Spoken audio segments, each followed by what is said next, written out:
Jebakan di dalam pelayanan. Yang pertama, kita berpuas diri dengan pengakuan dari bawah dan bukan pengakuan dari atas. Ketika saya bicara pengakuan dari atas, saya tidak sedang berbicara tentang pengakuan yang dari Tuhan, karena itu mutlak. Namun pengakuan dari para pemimpin rohani. Nah, saudaraku, ada banyak orang pada akhirnya mulai berjalan sendiri seperti Lone Ranger dalam pelayanan.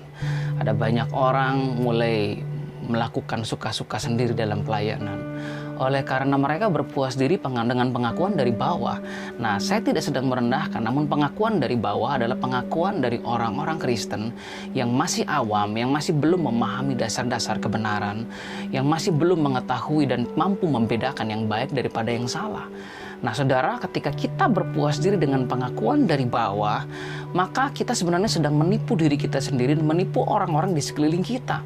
Oleh karena apapun jenis makanan yang kita berikan, maka akan diterima begitu saja.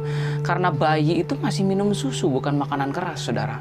Sehingga pada akhirnya, karena mereka tidak mampu membedakan yang benar daripada yang salah, mereka akan menerima begitu saja berbagai jenis pengajaran, model apapun juga.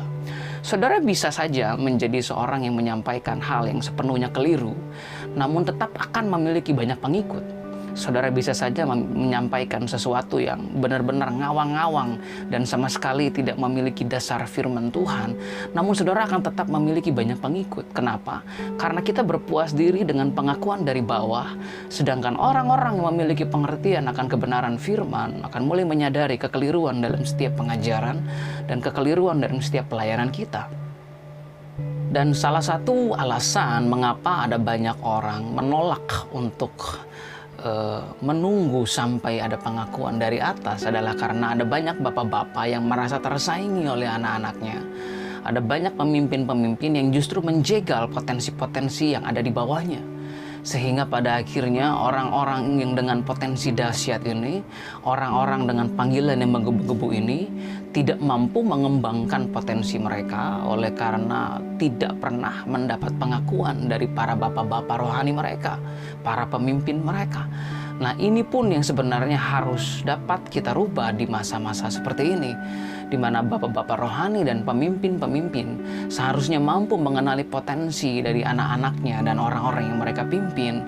Dan sebaliknya dari merasa tersaingi, mereka justru mendorong orang-orang yang ada di bawahnya untuk pada akhirnya menjadi mampu melampaui mereka, menjadi mampu lebih dahsyat, membangun di atas dasar yang sudah mereka bangun lebih dahulu. Namun kekeliruan yang dilakukan oleh para bapa dan para pemimpin tidak pernah boleh menjadi alasan bagi kita untuk hanya berpuas diri dengan pengakuan dari bawah. Kita harus bisa mengupgrade diri kita, tapi juga mengupgrade integritas dan accountability kita dalam pelayanan. Sehingga kita pun pada akhirnya mendapat pengakuan dari orang-orang yang dewasa di dalam rohani dan juga orang-orang yang dewasa di dalam pelayanan. Jadi jebakan pertama dalam pelayanan adalah orang-orang yang berpuas diri dengan pengakuan dari bawah. Dan jebakan kedua dalam pelayanan adalah menilai keberhasilan pelayanan berdasarkan apa yang dapat diukur saja dan mengabaikan hal-hal yang tidak dapat diukur. Yesus juga pernah berkata, ukuran yang kamu pakai untuk mengukur akan diukurkan kepadamu. Nah, saudara, ketika kita mengukur keberhasilan pelayanan orang lain, atau keberhasilan pelayanan kita sendiri dengan ukuran manusia, maka Tuhan yang akan mengukur pelayanan kita. Dan saudara, ketika ukuran yang kita pakai, kita bawa sama Tuhan, kita bangga-banggakan di hadapan Tuhan. Wah, ukuran kita itu nggak akan pernah sampai kepada standar Tuhan.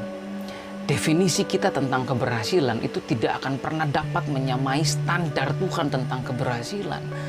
Itulah sebabnya kita harus menyadari walaupun memang keberhasilan ada peranan manusia di dalamnya, namun sebagai orang-orang yang menyadari anugerah, kita tahu bahwa kita menjadi berhasil karena anugerah Allah.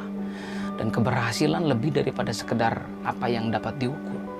Dan dalam 2 Korintus pasal 5, Paulus juga berkata, mereka mengukur diri mereka sendiri dengan ukuran yang mereka buat. Alangkah bodohnya mereka.